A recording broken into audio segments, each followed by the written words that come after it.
Olá pessoal, sejam bem-vindos a mais um vídeo do nosso canal Marisson Fraga. É um prazer imenso ter você por aqui. Hoje a gente vai falar sobre um tema extremamente delicado, que é a questão de divórcio, né?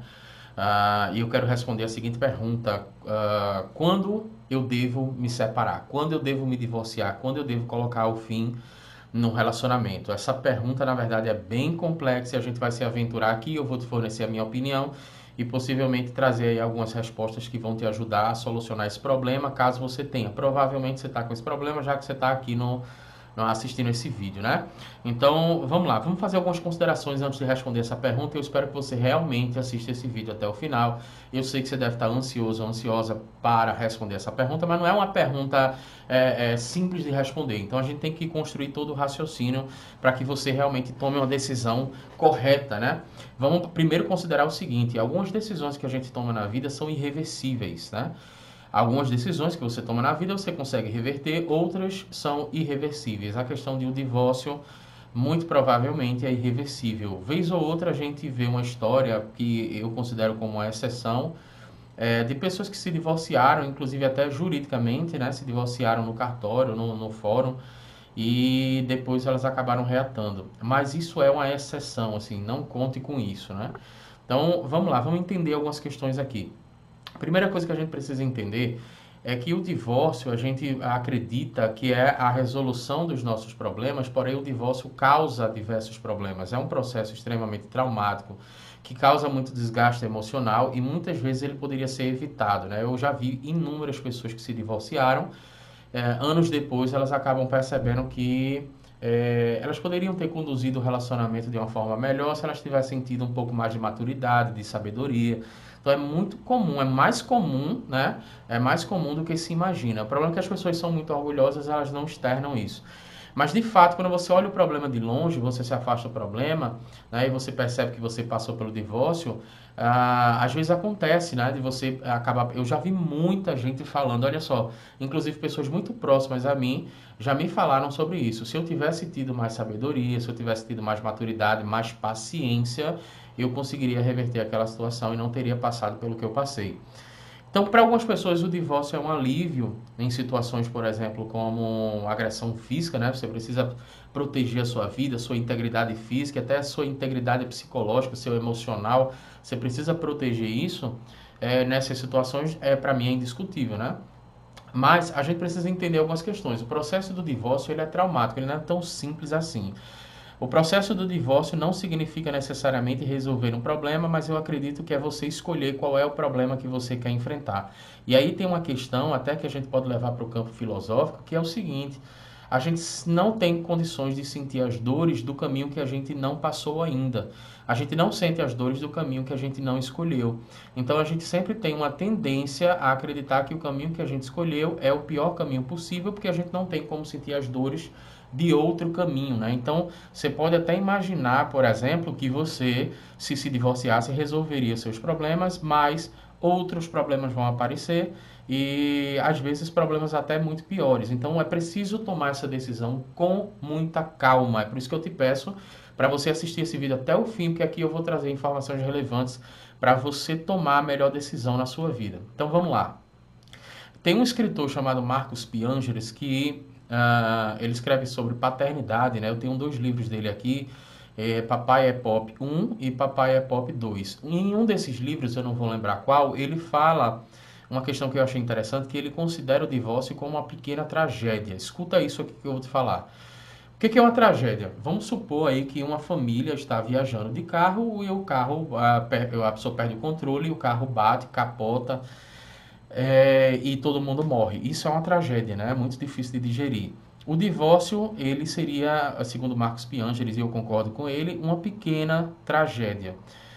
Vai te deixar sequelas, né? Você vai desenvolver alguns mecanismos de defesa que você vai acabar possivelmente levando para outro relacionamento. O segundo relacionamento ou o terceiro relacionamento, eles têm mais chance de terminar do que o primeiro relacionamento. Isso estatisticamente, tá? Não sou eu que estou falando, você pode fazer essa pesquisa na internet. Tem livros que falam sobre isso.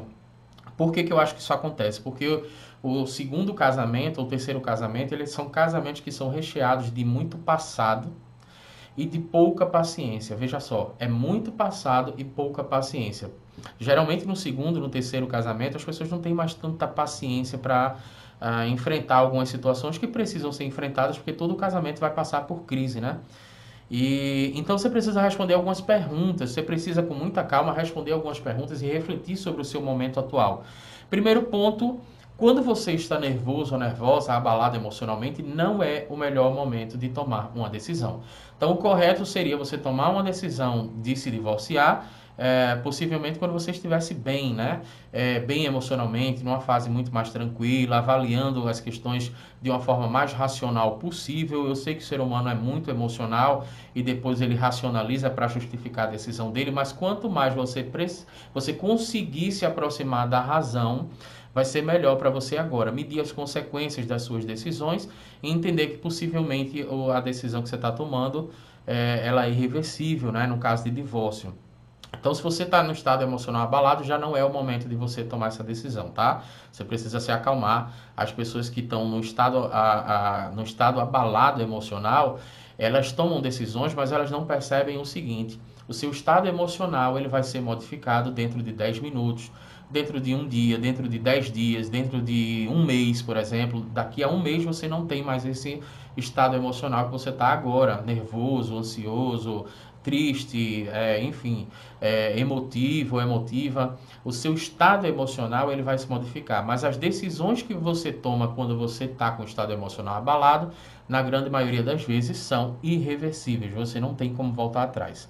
Então, a primeira dica que eu te dou é realmente entender como é que está o seu estado emocional. Se estiver muito abalado, talvez não seja o momento de você tomar a decisão. Volto a lembrar que em casos, por exemplo, de agressão física, eu acho que é uma questão de você garantir a sua integridade física, a sua vida e a sua integridade psicológica, emocional, né?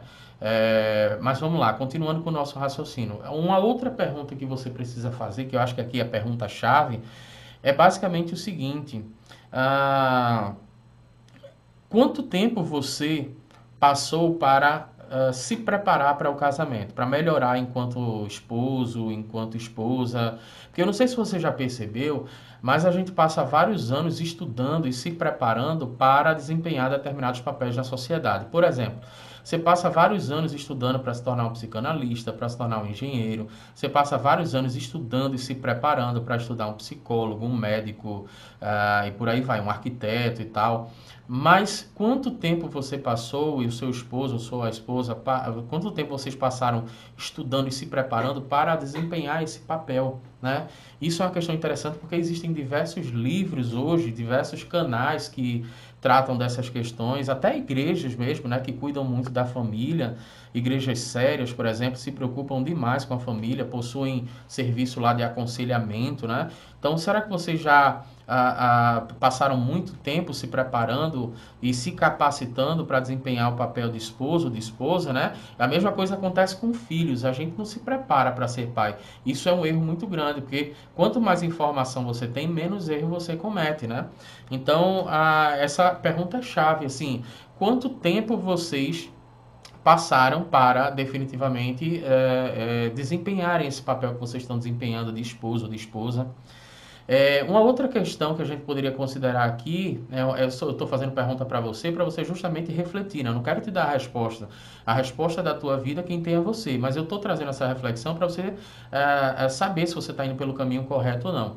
Existe um princípio da programação neurolinguística que separa a característica da pessoa da própria pessoa.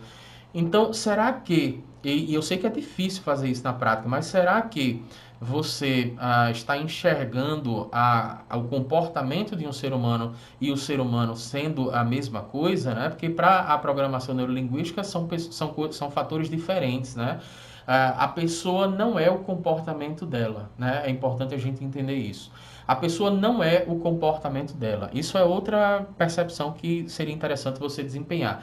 Continua assistindo esse vídeo que no final eu vou fechar isso com chave de ouro, com a outra percepção que eu acho que para mim também, se não for a mais importante, é uma das mais importantes, tá?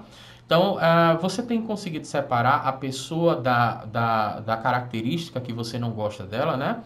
Um outro ponto que a gente precisa entender no caso de divórcio para responder essa pergunta, se você deve se separar ou não, Por exemplo, qual é a tua responsabilidade nessa crise que se instalou no teu casamento, né? Porque é muito fácil a gente olhar para outra pessoa e a gente simplesmente dizer que a outra pessoa tem culpa de tudo. E mesmo que ela tenha uma boa parte da culpa, né? Mas você também teria responsabilidade para resolver um problema. Às vezes a gente tem que resolver problemas que nós não criamos, né? Por exemplo, quem tem uma empresa, um líder de uma empresa, a maior parte do tempo dele ele vai resolver problema que nem ele criou, mas ele precisa resolver para o negócio continuar funcionando. Então, no seu casamento, mesmo que você não tenha toda essa parcela de culpa, você tem feito alguma coisa para melhorar, né, essa situação? E qual é a sua parcela de culpa nisso aí? Você consegue entender a sua responsabilidade em todo esse processo ou você tem deixado para outra pessoa resolver tudo, né? Isso é uma questão também que você precisa refletir. Te peço já, que a gente vai partir para a última reflexão que eu queria fazer, eu te peço para se inscrever no nosso canal e ativar o sininho para você receber as nossas próximas notificações. Aqui a gente fala muito sobre conteúdos de questões emocionais e eu acredito que tem muito conteúdo relevante aqui para você, tá?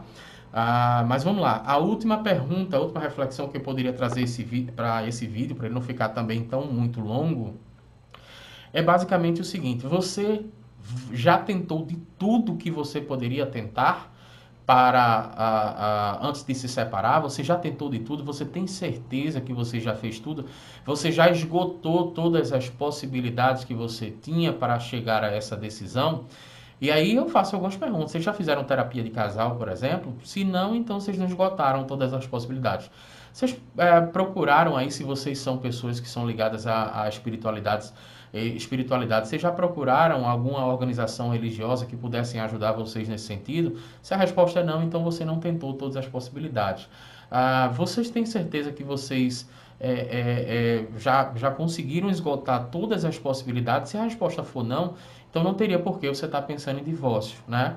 Vou ressaltar mais uma vez, sei que eu estou sendo redundante, mas eu quero conscientizar todo mundo que num caso de agressão física é um caso que eu acho que é bem complicado você se manter no relacionamento, né? Eu entendo que as pessoas às vezes erram, mas é muito frequente que as agressões elas comecem aos poucos e a pessoa que fez a primeira vez é muito provável, tá? Tem casos de pessoa que realmente se arrepende e as agressões são dos dois lados, tá? Porque também virou um tema proibido isso, certo? A sociedade hoje entende que só quem agride é o homem. Isso, para mim, não corresponde à realidade. As mulheres algumas delas são extremamente agressivas e a agressividade ela precisa ser anulada em qualquer um dos lados, né? Então, voltando para a reflexão que a gente estava falando, você tem certeza que você já esgotou todas as possibilidades? Se você conseguiu refletir sobre isso, você fatalmente, sobre todas essas questões que eu falei aqui no vídeo, se você não lembra, você pode voltar, né? Você pode anotar e para fazer essas reflexões, não tenha pressa para resolver isso, tá? Às vezes a gente acha que a gente tem que resolver uma questão na hora que o problema surge ou na hora que a gente quer resolver. Eu sei que é uma situação incômoda, é difícil, casamento em crise é quase que insuportável, mas eu acredito sim que os casamentos eles têm solução. Agora, as duas partes precisam estar abertas para mudanças de comportamentos. Existe um outro tema meio proibidinho aí, que é mais ou menos assim: eu quero uma pessoa que me aceite do jeito que eu sou. Isso daí é uma falácia absurda, porque assim, tem uma parte de você que você não consegue mudar e você nem deveria mudar. Mas tem uma parte comportamental, né, que você sim deve mudar para que a convivência fique melhor. Então, virou meio proibido. O pessoal tem muito essa argumentação completamente leviana, que é assim: eu quero uma pessoa que me aceite do jeito que eu sou, que, enfim. E às vezes você precisa mudar comportamentos, porque alguns comportamentos, enquanto você estava solteiro, eram aceitáveis, compreensíveis, mas quando você está casado, não é mais aceitável. Eu costumo dizer que um dos maiores problemas de casamentos é quando você não consegue entender o momento de vida que o casal está passando, né? Eu vou explicar o que eu quero dizer com isso. Por exemplo, um casal de namorados, né? Eles estão namorando, então, se eles brigarem, por exemplo, eles podem ter a liberdade de um ir para casa do pai, né? cada um vai para a casa do seu pai, da sua família, cada um vai para a sua casa, e quando esfriarem a cabeça, eles voltam a conversar e se resolvem. E aí esse relacionamento ele avança, né? E vai para o casamento. Então, no casamento, você vai poder fazer isso, né? Lógico que você não vai poder fazer isso, senão você está atrapalhando muito o casamento. Ah, eu briguei, então hoje eu vou dormir na casa dos meus pais. Você não pode fazer isso, senão você não está entendendo qual é o momento de vida que você está passando dentro do relacionamento. Agora você já tem mais responsabilidade. Um casal de namorados, talvez, né, em comum acordo, eles compreendam que cada um pode sair para um canto diferente, mas será que esse acordo vai permanecer no casamento? Eu acho que isso talvez possa atrapalhar, né? Então é importante você entender qual é o momento de vida do casal. E aí o casal tem filhos, ele já passou para um outro momento, e às vezes a pessoa quer viver o momento anterior e ela não entende que as responsabilidades mudaram, as prioridades mudaram. Eu conheço histórias de casais que se separaram quando eles passaram a vida toda casados, e eles se separaram quando os filhos se casaram e saíram de casa. E os dois desaprenderam a conviver juntos porque sentiam saudade demais dos filhos e queriam viver o momento que o casamento já não estava mais dispondo, né? Então, você entender o momento do casamento é uma questão super interessante, diferencia muito, né, de um casal que vai realmente ter uma vida saudável, vai ter um relacionamento duradouro, daquele casal que vai ter diversos problemas e possivelmente vai chegar ao fim porque não está conseguindo entender qual é o momento de vida que você está passando. Então, aqui a gente trouxe algumas informações, foi um bate-papo aqui, isso poderia ser uma live, tem muito conteúdo para falar. Se você tem alguma pergunta, você pode deixar aí abaixo, que a gente vai procurar te ajudar. Eu procuro responder o máximo de perguntas que as pessoas deixam, até mesmo comentários, eu procuro sempre interagir respeitosamente, porque eu entendo que a sua participação é importante aqui no nosso canal, até para a gente poder ajudar outras pessoas, e a sua dúvida pode ser a dúvida de alguém, tá? Então, espero que você tenha gostado, um forte abraço, não se esqueça de se inscrever no nosso canal, ativar o sininho, e aqui, a partir de agora, estão aparecendo 2 vídeos para você. Eu estou te sugerindo um deles, o outro é o YouTube que está te sugerindo, e tem a nossa foto que você pode clicar e se inscrever no nosso canal, se isso não aconteceu ainda, tá? Forte abraço e até o próximo vídeo.